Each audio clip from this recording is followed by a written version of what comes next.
ஓம் சக்தி மங்கள பிரத்யா தேவி அல்லாசி கொண்டு ஒவ்வொரு அருள்வாக்கும் சொல்லியிருக்கின்றேன். அம்மாவுடைய அருள்வாக்களை எல்லாருக்கும் நன்மை ஏற்பட வேணும். ஜாதகம் இல்லாமலேயே பேர் வயது சொன்னாலே போதும்,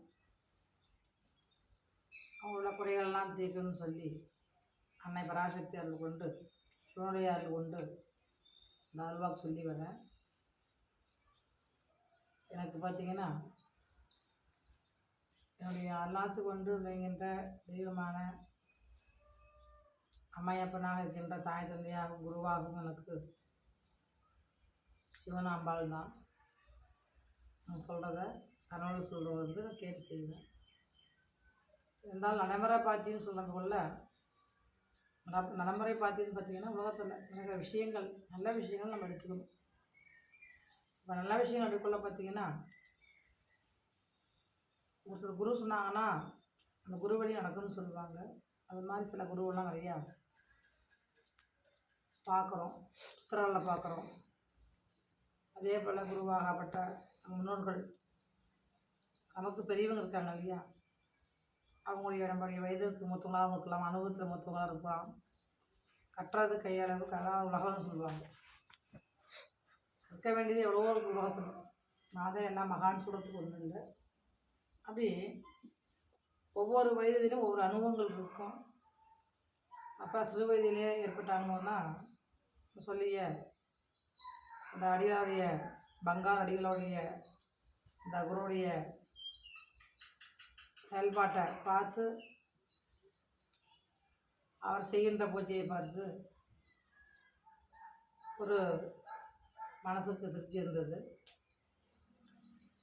அந்த பூஜையை நம்மளும் செய்யலாமேன்னு சொல்லி அந்த சின்ன வயசுலேருந்து நம்ம செய்ய ஆரம்பித்தோம். அப்புறம் அதுக்கப்புறம் பார்த்திங்கன்னா நிறைய அம்பாளுடைய உபதேசங்கள், சிவனுடைய உபதேசங்கள்,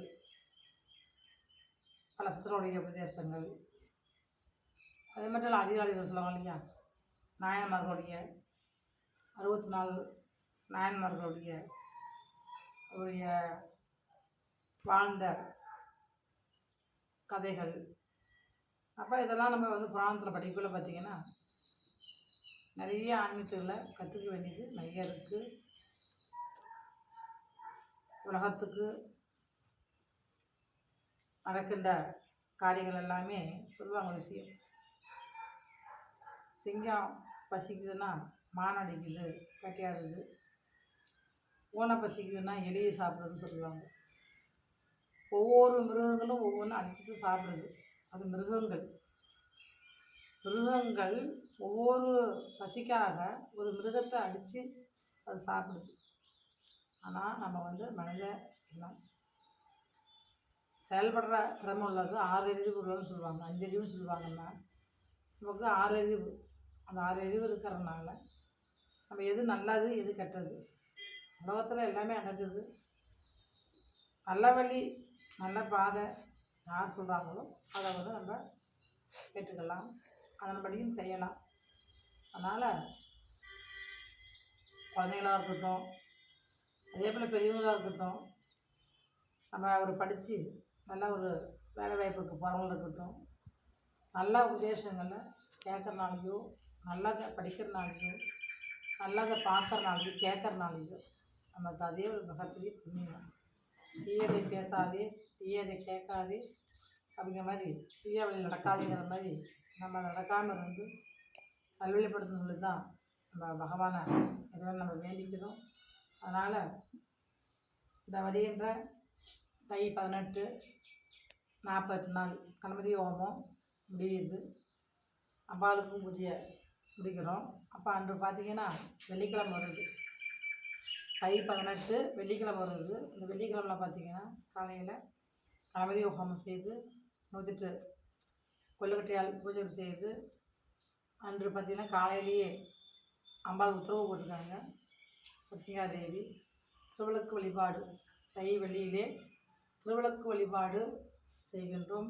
வருகின்ற சுமங்கலிங்க கன்னி பெண்கள் அவர்களாம் திருவிளக்கு வழிபாடு, மஞ்சள் கயிறு, விளையல் சொல்லுவாங்க இல்லையா, பூவு, வெத்தலை பாக்கு, தாம்பழங்கள்லாம் கொடுத்து திருவிளக்கு வழிபாடுகள் செய்து அன்னதானங்கள் செய்யலான்னு இருக்குது. அன்னதானங்கள் வந்து நம்ம ஆயத்தில் தை 18 வெள்ளிக்கிழமை வருது. அது சிறந்த பூஜை. அதனால் கலந்துக்கிறவங்க ஆர்டர் வந்து கலந்துக்கலாம். வர முடியாதவங்க இந்த வீடியோ மூலிமா நீங்கள் பார்த்து அம்மாவுடைய அருளாசி பெறுங்க. அது மட்டும் இல்லை, அம்மாவுடைய அருளாசி வந்து நமக்கு இங்கே வந்து தான் பெறணும் அவசியம் இல்லை. உங்களுடைய இல்லத்திலிருந்தே அம்மாவுக்கு விளக்கேற்றி பிரத்திங்காதேவி வழிபாடுகள் செய்யலாம். ஒவ்வொரு இல்லத்துலையுமே பிரத்திங்காதேவி வழிபாடுகள் செய்யலாம். அம்மாவுடைய ஃபோட்டோ வைக்கலாமா வேணாமான்னு சொல்ல பேர் தூக்கி கொண்டு போய் கோயிலில் வச்சுருக்காங்க. அது மாதிரி செய்யாதீங்க. எல்லாமே சொல்லுவாங்க இல்லையா, அவங்களுடைய அவதாரம் தான். அந்த அவருடைய அவதாரத்துடைய பார்த்திங்கன்னா பராசக்தியும் அவளே, மாரியையும் அவளே, அதனால காளி அவங்க வந்து அவதாரங்களும் இல்லையா. அதனால் அந்த அவதாரங்கள் வேறு இருக்கிறனால தூக்கி கொண்டு போய் வெளியே போடணும் அவசியம் இல்லை. நம்ம பூஜை ரூம்லேயே வச்சு பரிசுத்தமாக பூஜை ரூமில் வச்சு நீங்கள் பூஜை பண்ணாவே போதும். நெய்வேத்தியம், ரசம், தண்ணி, ஆகாரம், வெற்றிப்பாக்கு, தாம்பழங்கள் வெள்ளிக்கிழமை வைக்கலாம், மாதத்தூரம் வைக்கலாம், வாரத்தூரம் வைக்கலாம், தினம் வழிபடுறவங்க தினம் வைக்கலாம். பால், கல்கண்டு, பேரிச்சம்பழம், நமக்கு என்ன ஒரு இனிப்பை வழங்கி நீங்கள் பூஜை பண்ணுங்கள். கட்டாயம் அம்மாவை இல்லத்தில் வச்சு பூஜை பண்ணலாம். ஓம் சக்தி.